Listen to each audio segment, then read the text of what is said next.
et la richesse de votre vie. C'est-à-dire que sans éducation, vous pouvez pas réussir votre vie, l'éducation que vous voudrez. Parce que l'éducation est le pouvoir de la vie. Sans éducation, le pouvoir. Peut-être peut-être on va être confiné ou pas.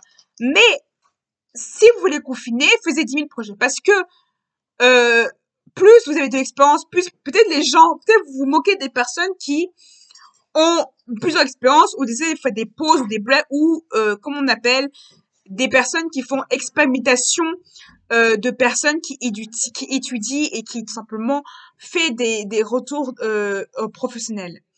Et tout simplement, ce que je dis simplement, c'est que pour réussir à avoir une bonne éducation, il faut travailler sur l'éducation. Parce que, en fait, plus vous avez du pouvoir, plus vous avez une capacité, plus vous allez réussir à avoir. Les gens qui ont 10 000 capacités, qui ont plusieurs opportunités, vous allez voir que ces personnes-là vont être engagées.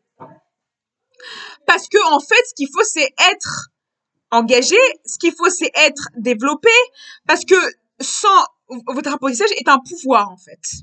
C'est-à-dire que prenez toutes vos capacités, vous allez voir que quelqu'un vous engagez. Par exemple, si vous parlez plusieurs langues, les gens vous aiment des langues. Par exemple, dans le monde, par exemple, si vous parlez anglais ou si vous parlez plusieurs langues, vous allez voir que les gens vous engagent. Si vous avez plusieurs métiers, que vous savez hors de votre métier, vous allez voir que vous êtes engagés.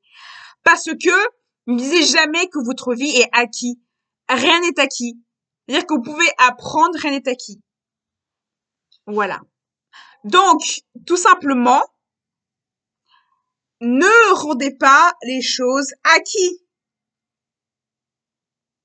Vous n'êtes pas l'acquis. Le truc, c'est qu'on dit tout le temps, le bac, il n'y a jamais d'âge. Il n'y a pas d'âge pour le bac. Il n'y a pas d'âge pour le brevet. Il n'y a pas d'âge pour le brevet ni le bac. Vous pouvez passer le bac quand vous voulez ou passer le brevet pour ce pas. Il n'y a pas d'âge aussi pour repasser le niveau de troisième, de quatrième, tout ça. Moi, plutôt qu'on va être confiné, je vous conseille plutôt de prendre des cours en ligne. Il y en a tellement de cours en ligne pour passer son bac. Il y a des cours en ligne pour passer le brevet. Il y a des cours en ligne pour passer le brevet. Et beaucoup de gens disent oui, le brevet, ça sert à rien. Ça ne sert pas à rien du tout, le brevet. C'est pas du tout à rien. Si vous n'avez pas de brevet ni de bac, vous allez voir que vous n'aurez pas de bon métier. Je vais dire avec vous n'aurez pas de bon métier parce que vous n'avez pas le bac ni le brevet. Mais c'est pas le bac de brevet, basez-vous sur les capacités. Voilà. Parce que beaucoup de gens disent ouais, mais je n'ai pas le temps de passer mon bac. Vous allez voir, putain, vous dire oh, je pleure parce que j'ai pas passé mon bac. Vous savez que quand vous avez un site, c'est la preuve que vous avez bien étudié quelque chose. Si vous montrez à la personne, voilà, vous avez vu, j'ai étudié sur Babel, ce site-là, j'ai étudié ça sur Babel, vous allez voir que la personne va dire, ah, tu étudié ça sur Babel? Ok, t'as étudié ça sur Babel, c'est génial. Anyway.